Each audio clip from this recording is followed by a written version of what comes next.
a look at the markets. Tom Piotrowski, good morning to you. So, how are we doing today, Tom?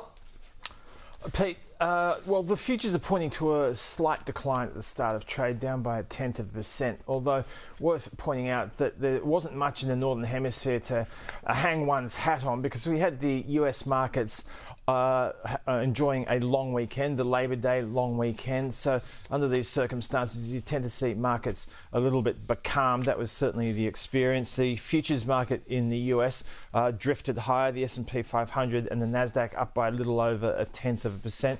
European markets ended with very modest gains, less than 0.1% in most cases, although the Stock 600 index was up by around 0.25%. There are a couple of important issues bubbling away in the European sphere at the moment. There's a confidence vote that the French Parliament will be enacting on the 9th of September. This is a very important outcome, Pete. The government's trying to get austerity measures through the Parliament. The opposition isn't supporting it. The opposition parties aren't supporting it.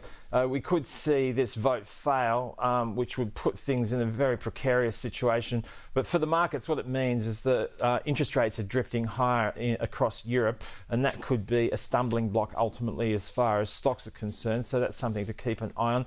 You spoke about the political situation in Europe as it relates to the Ukraine.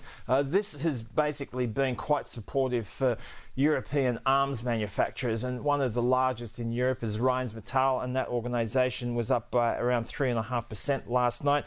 We saw Novo Nordisk shares up by almost 2%. So they've said that their weight loss molecule is quite effective in terms of reducing heart rate risk, particularly compared to Eli Lilly's weight loss molecule. So that had the shares up by almost 2%. Today, as I said, we're going to kick off just in negative territory. European resource stocks tended to be lower, so that might be a factor influencing our session. The Aussie dollar is trading around 65.5 US cents, so slightly better than where it was yesterday afternoon. Thank you, Tom.